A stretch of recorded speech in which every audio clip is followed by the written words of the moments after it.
சாத்தான்குளம் வழக்கில் முக்கிய திருப்பமானது ஏற்பட்டிருக்கிறது. சாத்தான்குளம் தந்தை மகன் கொலை வழக்கில் புதிய குற்றப்பிரிவை சேர்க்க கோரும் சிபிஐயின் மனுவிற்கு மதுரை மாவட்ட நீதிமன்றம் உத்தரவானது பிறப்பித்திருக்கிறது. விவரங்களோடு இணைகிறார் நமது செய்தியாளர் மாரிசாமி. வணக்கம் மாரிசாமி, இது தொடர்பான விவரங்கள்.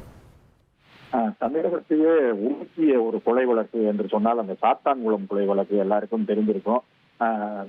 சாத்தான்குளம் பகுதியைச் சேர்ந்த தந்தை மகன் ஜெயராஜ், பெண்ணித் ஆகிய வியாபாரிகள் அவர்களை சாத்தான்குளம் காவல்துறையினர் விசாரணை என்ற பெயரில் அழைத்து சென்று காவல் நிலையத்தில் வைத்து அடித்து துன்புறுத்தி அதன் பிறகு அவர்கள் கொலையானார்கள். அவர் உயிர் போற மகவிற்கு தாக்கப்பட்டிருக்கிறார்கள். இந்த வழக்கானது சிபிஐ விசாரித்து வருகிறது. இந்த வழக்கின் விசாரணை, அதாவது நீதிமன்ற விசாரணை மதுரை மாவட்ட கூடுதல் அமர்வு நீதிமன்றத்தில் நடைபெற்று வருகிறது.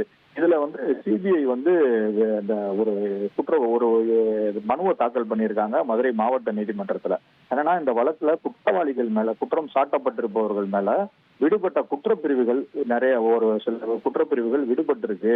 அந்த குற்றப்பிரிவுகளை சேர்க்கிறதுக்கு எங்களுக்கு அனுமதி கொடுக்கணும் அப்படின்னு சொல்லி சிபிஐ ஒரு மனுவை தாக்கல் பண்ணியிருக்காங்க. அதுல என்ன நீதிபதி சொல்லியிருக்காங்கன்னா, உயிர் போகும் அளவுக்கு, அதாவது அந்த தந்தை மகன் இருவரையும் உயிர் போகும் அளவுக்கு உடல் ரீதியாக துன்புறுத்தியது உள்ளிட்ட ஒரு 3-4 பிரிவுகளை சேர்க்க சொல்லி மாவட்ட நீதிமன்றம் அந்த மனுவுக்கு அனுமதி சேர்க்க கோரிய சிபிஐயின் மனுவிற்கு அனுமதி அளித்து உத்தரவு பிறப்பித்திருக்கு. இந்த வழக்கு மதுரை மாவட்ட கூடுதல் அமர்வு நீதிமன்ற நீதிபதி முத்துகிருஷ்ணன் முன்னிலையில தொடர்ந்து நடந்துட்டு வருது. இன்னைக்கு கூட இந்த வழக்கு விசாரணை நடந்துட்டு வருது. இந்த வழக்கு விசாரணையில தான் இந்த மனுவை சேர்க்க சொல்லி சிபிஐ தாக்கல் செய்த அந்த மனுவிற்கு, இந்த குற்றப்பிரிவுகளை சேர்க்க சொல்லி சிபிஐ தாக்கல் செய்த மனுவை அனுமதிச்சு அந்த நீதிமன்றம் உத்தரவு பிறப்பிச்சிருக்கு.